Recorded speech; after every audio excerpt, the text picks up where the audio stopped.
this exhibition, Deep Deep Forest, I can tell a few things how I came to this topic. It started some time ago when I started to, when I did the other projects about the nature, and I was trying to have an approach that I got from the book of Erich Fromm, To Have or To Be. And it's about two different approaches in life, in different parts of the life. One is to have, which is we humans have the most, because that's actually how our development of our civilization goes, that is based on possessing and owning something. And he tries to say that there are different approaches actually. So for example, at the same situation you can have an approach to have, and it's like when you, even on the language level, like when you say in friendship, you say I have friends or I have many friends, or you can say I am a friend.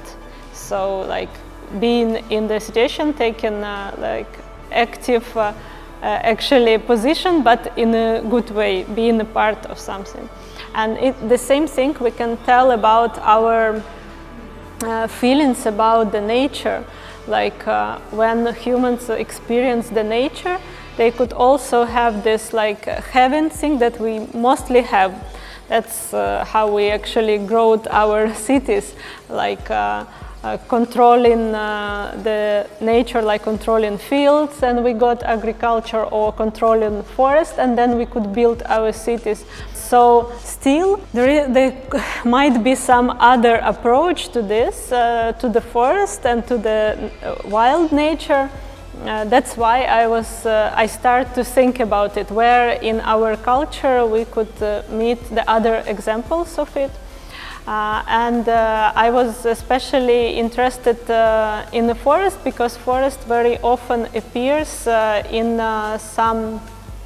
many rituals of traditional cultures. For example, for some traditional societies, when the boys has to become men, they were sent to the forest. So there they have some testing, and then if they are come back alive, they are coming back in a new status. In their society, they will be considered already as a man, as a grown-up man. So this forest place was the place of the change. And this kind of rituals, they have a name, initiation rituals. So initiation is a process of changing the status. Another very known initiation is the funeral procedure, when we have to make this process so everyone of our society will know that this person is not alive anymore, but belong to another world. So this is the initial rituals of initiation, and they very often actually connected with the death, even if it's not literally the death that we know. And for me it was interesting, so that forest very often appeared there. Also for some other cultures, forest was the place of death, also because of this.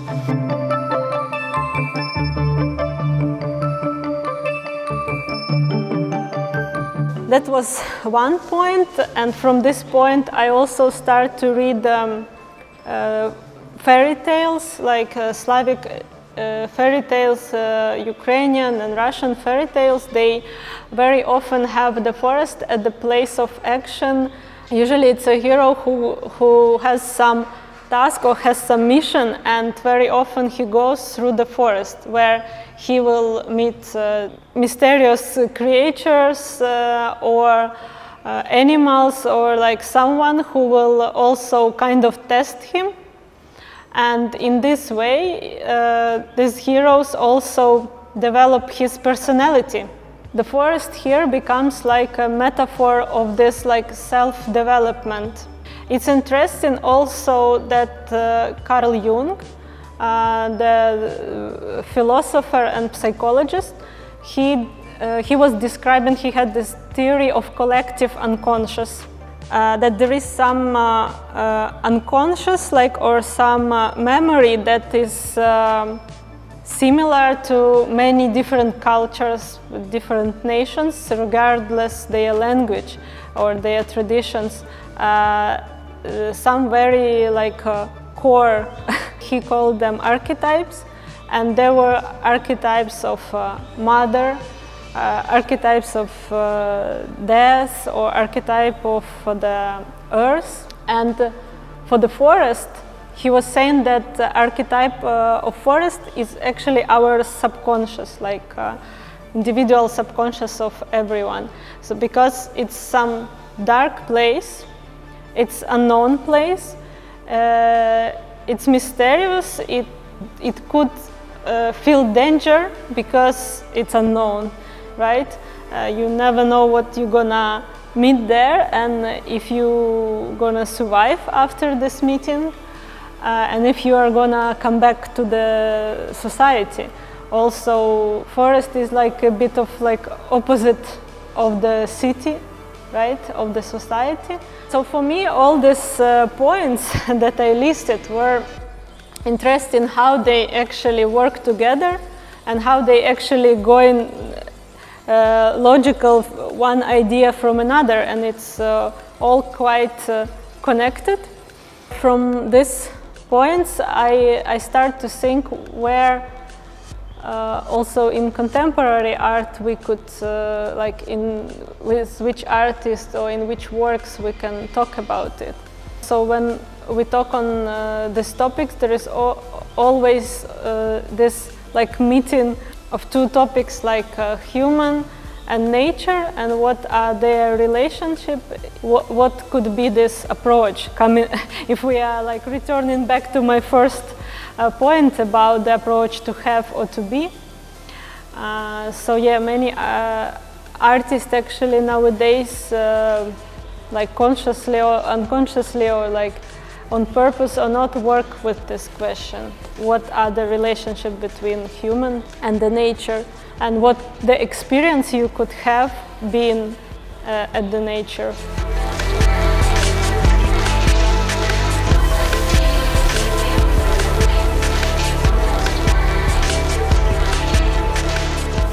It's also for me interesting question that we really like to escape in the forest or in the field somewhere outside of the city, and I think many people are looking for this feeling like you are first one or the only one there, which is becoming more and more impossible nowadays.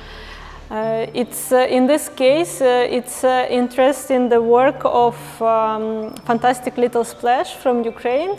They did this film essay where they try to talk about our perception, what is nature and what is not nature. They are saying that we always try to, automatically we categorize everything we see around as this is natural and this is not natural, but actually we already changed our environment so strong that it has no sense actually. Now it's only theoretical thing to make these categories, because everything what we see around is it couldn't be divided on a natural and artificial world. It's all this human environment that was already changed, and now we are part of this environment, we are living there. So they also talk about that, for example, when we want to make a picture of the nature, right, we are looking for some idealistic picture where will be no trash or no wires or cables, right, but it's almost impossible. And also, even if we will find this place for our picture, it will be artificially made, because we were looking specially for this place, and it's not our natural environment. It was chosen specially for this, means that it's rare thing.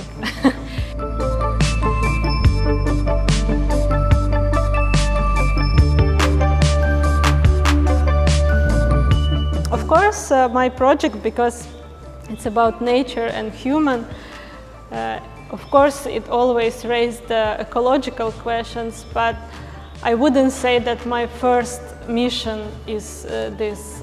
Also, I think it's quite a question for discussion if the art actually is obligated to serve any social idea or ecological idea.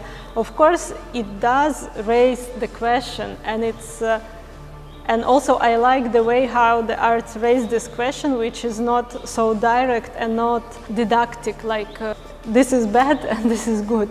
But arts, of course, always reflect the problems we have and then leave us to decide what we're gonna do there, not like saying what to do. And here on this exhibition you could also clearly see this in many works. Also work of Plateau Residue, and their movie is about management of forest, like forestry. They did 3 interviews with the people who work in forest, and when I talked to Aljaž, one of the artists, one interesting thought that he shared with me was about that we have this perception of preservation of nature, like we should just leave it like it is, and it will be better for the nature.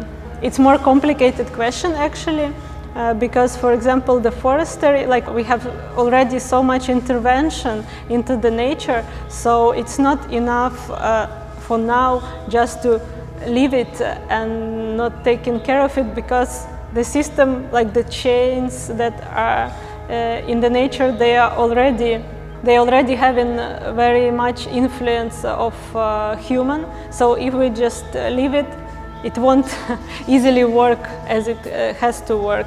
Maybe in 1,000 years, but not now. So such things like forestry, it still has to be there. There still has to be people who take care of forest. So we have to maintain it. The question is only the way how to maintain it, like that we had to make good decisions.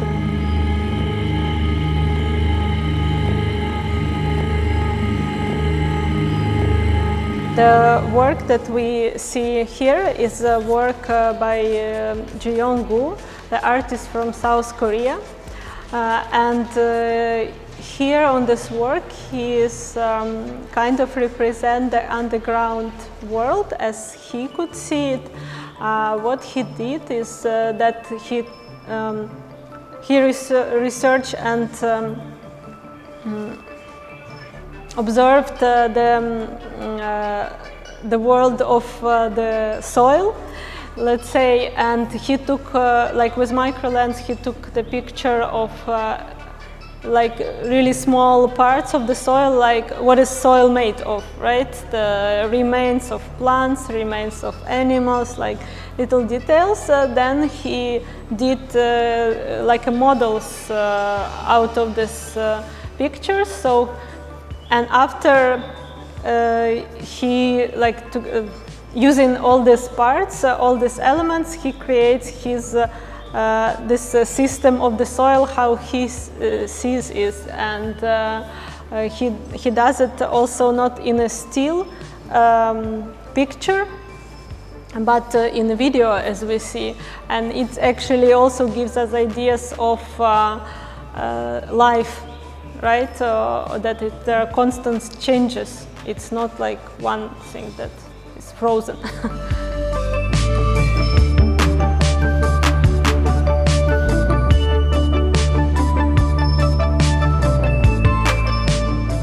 Robertina Šibjanić, she shows here her project about the river basin of the river Ljubljanica that has many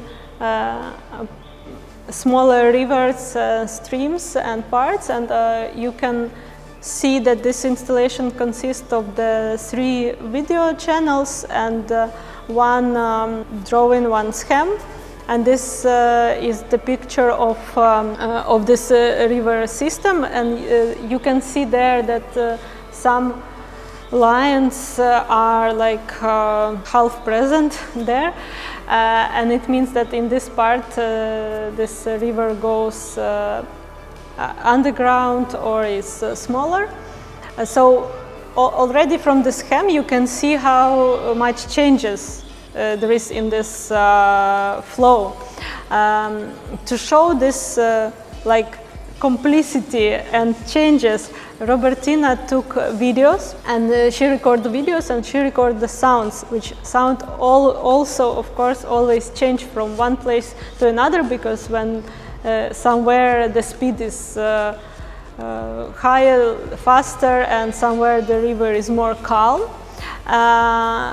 You can see that all these videos, for us humans, it's an unusual point of view because it's from underwater.